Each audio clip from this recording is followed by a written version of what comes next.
Hello, मेरी आवाज़ आ रही है अब आप लोगों को? Yes, ma'am. Sorry, there was a internet issue. Internet मेरा बंद हो गया और अल्टीमेटली मैंने डेटा कनेक्शन से ज्वाइन किया अब। खैर, लेट्स कंटिन्यू। मैं स्क्रीन दोबारा शेयर कर लूँ।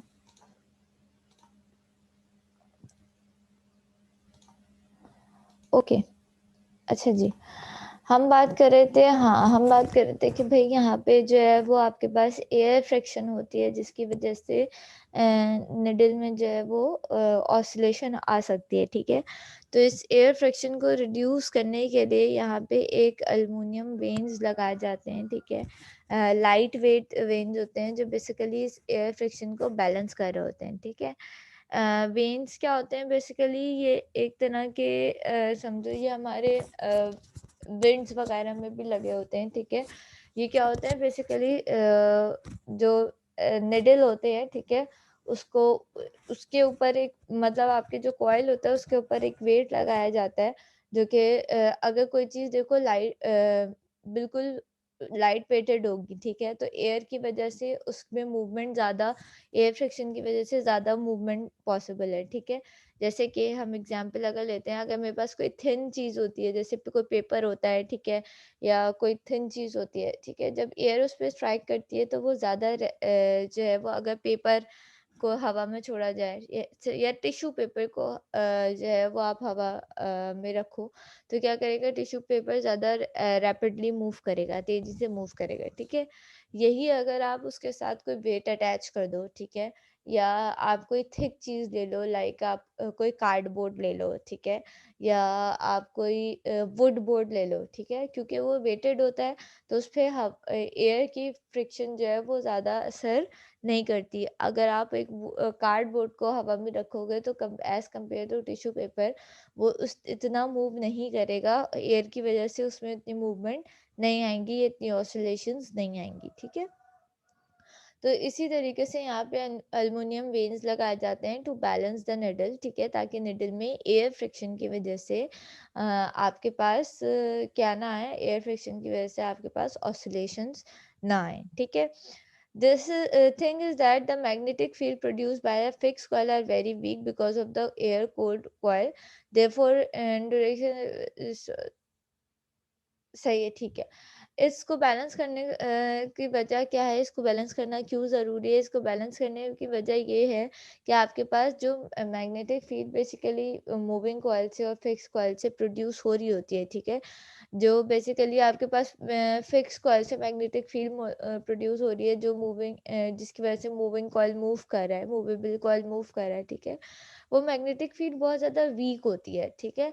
तो अगर आपके पास किसी भी वजह से जो है उसमें आइदर एडी करंट प्रोड्यूस हो जाता है या उसके पास जो है वो एयर फ्रिक्शन आ जाती है, तो आपके पास वैल्यू का में एरर आने के चांसेस बहुत ज़्यादा है, ठीक है?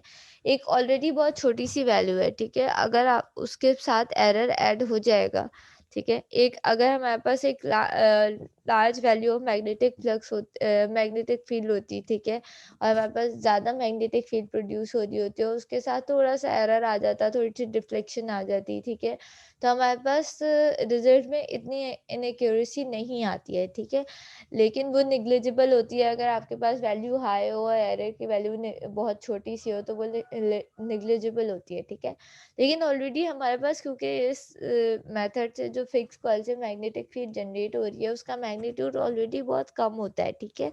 तो जिसकी वजह से हमारे पास क्या होती है, हम उसमें बिल्कुल भी इनएक्यूरेसी बेयर नहीं कर सकते, जिसकी वजह से हमें ये एयर फ्रिक्शन और क्या कहते हैं आपको, एयर फ्रिक्शन को भी रिड्यूस करना पड़ता है अल्टीमेटली, और हमें एडी करंट के लिए भी हमें सॉल्यूशन निकालना पड़ता है कि हम जो है वो जो फॉर्मर होता है, जो जिसपे आपका मूवेबल कोई बॉन्ड हुआ हुआ होता है, वो नॉन मेटालिक होना चाहिए, ठीक है? ताकि उसमें करंट प्रोड्यूस ना हो, ठीक है? अच्छा, शील्डिंग की जाती है। शील्डिंग मतलब इंस्ट्रूमेंट को जो है वो बेसिकली एक शील्ड उसके इर्द गिर्द लगाई जाती है। शील्ड का मतलब एक फ्रेम कह लो या शील्ड कह लो, इस तरीके से बनाया जाता है ताकि जो एक्सटर्नल आपके पास मैग्नेटिक फील्ड हो उसका जो है वो आपके पास असर ना आए, ठीक है। बेसिकली ये यूजुअली ये जो शील्ड बनाई जाती है, ये जो इसके ऊपर फ्रेम बनाया जाता है, वो बेसिकली अलॉय का बनाया जाता है। अलॉय क्या होता है, आपने केमिस्ट्री में पढ़ा होगा, 2 सॉलिड्स को मिलके जो एक हमारे पास कॉम्बिनेशन बनता है, एक सॉलिड मटेरियल बनता है, उसको एक अलॉय कहते हैं। बेसिकली समझो एक शील्ड होती है, एक बॉक्स होती है, एक फ्रेम होता है, जिसमें आपके पास इसको जो है वो लगाया जाता है, इस पूरे इंस्ट्रूमेंट को प्लेस किया जाता है, ताकि आपके पास इसके नतीजे में जो है वो क्या करो हो सके, आप इसको एक्सटर्नल किसी भी मैग्नेटिक फील्ड जो है उससे प्रोटेक्ट कर सकें, ठीक है। एक्सटर्नल मैग्नेटिक फील्ड से प्रोटेक्ट कर सकें, मतलब बाहर से कोई भी मैग्नेटिक फील्ड इस पे असरअंदाज ना करे। उसकी वजह क्या है, अगेन इसकी वजह यह है कि भाई जो आपके इलेक्ट्रोडायनेमिक इंस्ट्रूमेंट होते हैं, इनमें जो अपना मैग्नेटिक फील्ड होती है उसकी वैल्यू कम है। एज यू कैन सी यहाँ पे बताई हुई भी आपको कि तकरीबन 0.005 टू 0.006 वेबर पर मीटर स्क्वायर वैल्यू होती है। This is a small value, ठीक है। अगर आप इस वैल्यू को नोट करें तो एक बहुत स्मॉल वैल्यू है, ठीक है। तो अगर इतनी कम वैल्यू होगी और उसमें एरर ऐड हो जाएगा तो ज़ाहिर है हमारे पास जो आउटपुट पे वैल्यू आ रही होगी तो उसमें बहुत इनएक्यूरेसी आ जाएगी, ठीक है। These type of instruments are very sensitive, ठीक है। ये इंस्ट्रूमेंट बहुत सेंसिटिव होते हैं क्योंकि इस पर इतनी स्ट्रॉन्ग मैग्नेटिक फील्ड जनरेट नहीं हो रही, तो हमें इसे जो है वो आपके उससे भी बचाना होता है, एक्सटर्नल मैग्नेटिक फील्ड से भी बचाना होता है, ठीक है। इसको एडी करंट से भी बचाना होता है और हमें इसे एयर डैम्पिंग से भी बचाना होता है, ठीक है। और हर चीज़ का आपके पास सोल्यूशन दे दिया गया है कि भाई एडी करंट के लिए हम इसे नॉन मेटालिक वो यूज़ करेंगे, नॉन मेटालिक मटेरियल पे बॉन्ड करेंगे अपने मूवेबल कोर को। और एयर डैम्पिंग के लिए हमने एल्युमिनियम वेन्स लगा दिए और शील्डिंग के लिए हमने इसे किस में बंद कर दिया, एक शील्ड कर दिया, किसमें, एक अलाय मटेरियल में शील्ड कर दिया इसको, ठीक है। या जिससे कहते हैं उसको एक फ्रेम के अंदर उसको रख दिया, ठीक है। अच्छा जी, वर्किंग प्रिंसिपल क्या है? वर्किंग प्रिंसिपल मैंने जो आपको एक्सप्लेन किया, बेसिकली होगा क्या कि आपके पास करंट की डायरेक्शन के हिसाब से जो है वो इसकी मैग्नेटिक फील्ड चेंज हो रही होगी और मैग्नेटिक फील्ड के हिसाब से ये मूविंग कॉइल्स की मूवमेंट चेंज हो रही होगी और मूविंग कॉइल की मूवमेंट चेंज होने से अल्टीमेटली इसके साथ क्योंकि निडल अटैच है तो उसी हिसाब से आपके पास निडल मूव कर रही होगी, ठीक है। यही सारी बात इसमें लिखी हुई है, हम एक दफ़ा इसको पढ़ भी लेते हैं, ठीक है। Since the direction of the current is changing in each half cycle, there will be a corresponding change in the direction of magnetic flux, ठीक है। क्योंकि आपके पास AC है, इनपुट है, और आपके पास उसमें हर हाफ साइकिल के बाद करंट की डायरेक्शन चेंज हो रही होती है, तो अल्टीमेटली जिसकी वजह से होगा क्या कि आपके पास मैग्नेटिक फ्लक्स की डायरेक्शन भी चेंज हो रही होगी, ठीक है। Because of this change of magnetic flux, the torque on the moving coil will also change in each half cycle of AC quantity to be measured, जिसकी वजह से मैग्नेटिक फ्लक्स चेंज हो रहा होगा तो ऑब्वियसली आपके पास टॉर्क की direction भी चेंज हो रही होगी। Suppose the torque on moving coil for the positive half cycle of quantity is clockwise, then it will change to anti clockwise direction in the negative half cycle. Suppose अगर positive half में वो clockwise move कर रहा है torque, तो clockwise torque produce हो रहा है, तो नेगेटिव हाफ में वो एंटी क्लॉकवाइज प्रोड्यूस होगा, ठीक है। Thus the ideally the needle of instrument shall swing back and forth around zero position, तो अल्टीमेटली इस तरह के इंस्ट्रूमेंट को या पीएमएमसी इंस्ट्रूमेंट हो इस तरह, तो आपके पास क्या होगा कि निडल जो है वो बैक एंड फोर्थ मूव करती रहेगी, ठीक है। But there is something called inertia, you better not, due to the inertia of the instrument, इसकी internal अपनी force की वजह से, inertia की वजह से, the needle cannot flow the rapid change in the direction of torque at power frequency and there will be mildly vibrates around the zero position, ठीक है। तो निडल जो है वो इतनी फ्रिक्वेंटली मूव नहीं करेगी, ठीक है, रैपिड चेंज नहीं आएगा, बल्कि वो उस पोजीशन के अराउंड जो है या ज़ीरो पोजीशन के अराउंड जो है वो क्या करेगी, वाइब्रेट करेगी, हर किसी ऑसिलेशंस आएंगी, ठीक है। Now suppose if we are able to reverse the direction of magnetic flux east and the direction of AC quantity, ये उस वक्त था, ये इस कंडीशन में था, ये जो मैंने पहली बात बताई कि ठीक है, जब पीएमएमसी अगर होता तो उसमें आप क्या कर रहे होते, उसमें तो आपके पास फिक्स मैग्नेट होते हैं ना, आप उसको बार बार चेंज नहीं कर सकते, परमानेंट मैग्नेट होते हैं, तो उसमें जो तो मैग्नेटिक फ्लक्स की डायरेक्शन है वो वही रहती है, ठीक है। अगर पॉजिटिव हाफ में क्लॉकवाइज है और नेगेटिव हाफ में एंटी क्लॉकवाइज है, तो वो वही रहेगी, आप उसको बार बार चेंज नहीं कर सकते, ठीक है। बट यहाँ पे अगर जो है इस केस में डायनेमिक इंस्ट्रूमेंट में, क्योंकि ये इंस्ट्रूमेंट जो है, ये कॉइल जो है आपस में सीरीज में कनेक्टेड है, ठीक है। तो अगर किसी भी वजह से, जैसे मैंने शुरू में बताया कि इसकी डायरेक्शन चेंज होती है मूविंग कॉइल की, तो साथ ही साथ इसकी डायरेक्शन चेंज होने की वजह से इसको कॉइल की डायरेक्शन भी चेंज होगी, ठीक है। तो अल्टीमेटली अगर इसके लिहाज से ये एक ही डायरेक्शन में मूव कर रहा होगा, ठीक है। अगर देखो, अगर इसकी डायरेक्शन, मैं इसको पेन ले लूँ अगर, ठीक है, अगर आपके पास इसमें करंट की डायरेक्शन चेंज हो और इसमें करंट की डायरेक्शन चेंज हो, आपके पास फिक्स कॉइल में करंट की डायरेक्शन डिफरेंट हो और मूवेबल कॉइल में करंट की डायरेक्शन डिफरेंट हो, तो आपके पास क्या करेगी निडल, करंट जो है वो निडल क्या, दो आपके पास दो डायरेक्शन में टॉर्क प्रोड्यूस होगा, ठीक है, क्योंकि due to the opposite direction of current, ठीक है। आपके पास अपोजिट डायरेक्शन में टॉर्क प्रोड्यूस होगा, तो क्या आगे निडल यूँ जाएगी फिर यूँ आएगी, फिर यूँ जाएगी फिर यूँ आएगी, वो बैक एंड फोर्थ मूव करती रहेगी, ठीक है।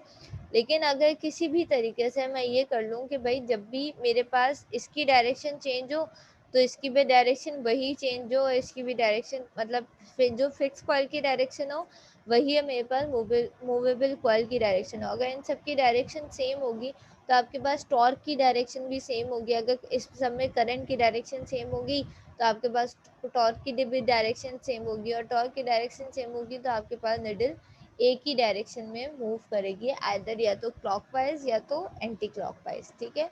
तो टॉर्क आपका बेसिकली बैलेंस रहेगा क्योंकि आपके पास करंट सेम होगा, ठीक है। और करंट सेम किस तरीके से होगा, करंट सेम इस तरीके से होगा कि यहाँ पे जो है, क्योंकि ये सीरीज़ में कनेक्टेड है, मैंने शुरू में भी बताया कि ये सीरीज़ में कनेक्टेड है, तो जाहिर सी बात है कि अगर इसमें करंट चेंज हो रहा है मूव फिक्स कॉइल में, तो मूवेबल कॉइल में भी उसी तरीके से करंट चेंज होगा। अगर यहाँ पे अपोजिट डायरेक्शन हो जाएगी इसकी, तो अल्टीमेटली इसकी भी मूवेबल कॉइल में भी अपोजिट डायरेक्शन हो जाएगी, because it's connected in the series, ठीक है।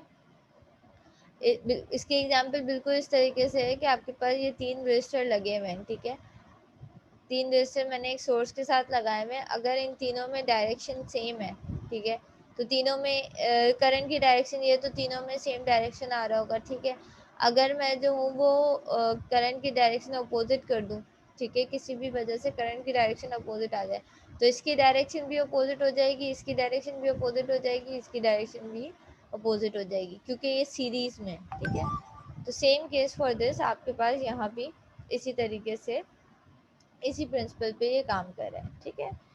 अच्छा, यही बात यहाँ पे बताई भी आपको कि भाई if we are able to reverse the direction of magnetic flux each time the direction of AC quantity changes through the moving current, then we can have unidirectional torque. तो अगर हम किसी भी तरीके से उसकी मैग्नेटिक फ्लक्स की direction same कर दें, या जो है वो उसको जो है करंट की डायरेक्शन सेम कर दें, ठीक है, तो हमारे पास जो टॉर्क प्रोड्यूस होगा वो बाई डायरेक्शनल नहीं होगा, क्लॉक वाइज और एंटी क्लॉकवाइज नहीं होगा, वो यूनी डायरेक्शनल प्रोड्यूस होगा। Thus we can measure the AC quantity. Actually, this method of reversing the magnetic flux is used in electrodynamic or dynamometer type instrument, ठीक है। तो ये इस तरीके से हम एसी क्वांटिटीज़ को यहाँ पे मेजर कर सकते हैं, और ये जो मेथड है ये क्या कहलाता है, इस मेथड को कहते हैं इलेक्ट्रोडायनेमिक या इलेक्ट्रोडायनामोमीटर, इलेक्ट्रोडायनामोमीटर, ठीक है, ये भी कहा जाता है, ठीक है।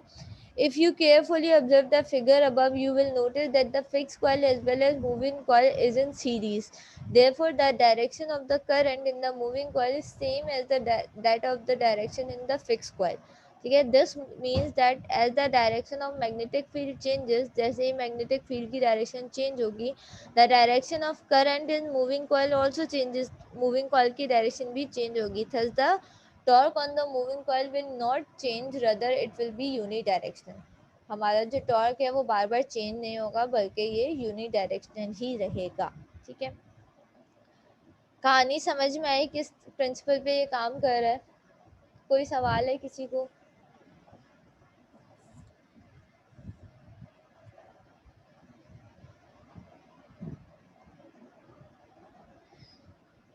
Anyone?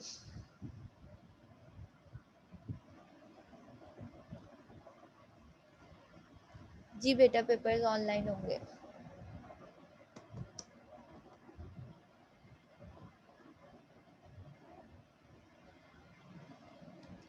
ठीक है, ये डॉक्यूमेंट मैं शेयर कर दूंगी. ठीक है, इसको मज़ीद एक दफ़ा पढ़ भी लेना.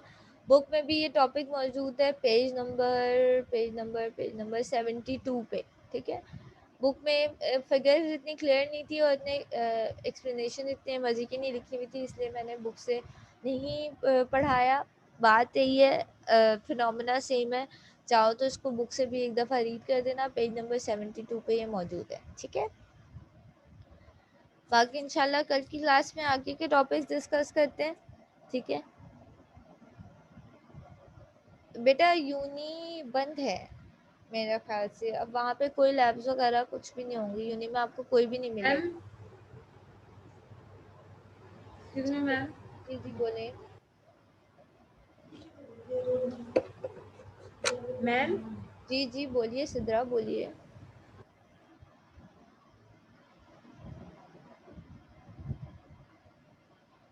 हेलो बेटा, कितने वीक्स रहते हैं आपके पास? रमज़ान के प्रोबेबली लास्ट जो अशरा होगा, ठीक है, उसमें आपके पास फाइनल्स होंगे. तो आप अंदाज़ा लगा लो, मेरे ख्याल से 2 वीक्स या 3 वीक्स बचे हैं. जी सिद्रा बोलिए. जी जी जी मैं आपका जवाब दे रही हूँ, आपको मेरी आवाज़ नहीं आ रही.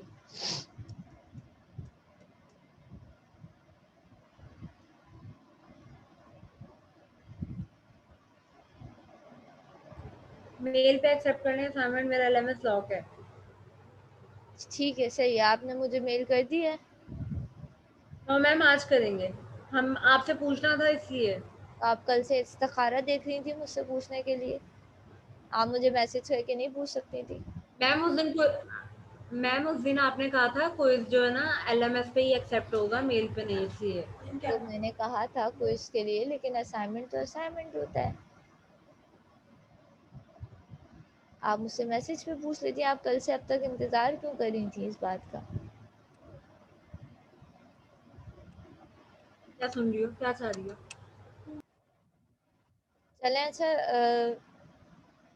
आप लोगों की होपफुली नेक्स्ट क्लास का टाइम हो गया. इंशाअल्लाह कल डिस्कस करते हैं मज़ीद. ठीक है, किसी को मज़ीद कोई कंफ्यूजन है तो वो मुझसे प्राइवेट मैसेज पे पूछ लें. ठीक है, जब तक के लिए अल्लाह हाफिज़.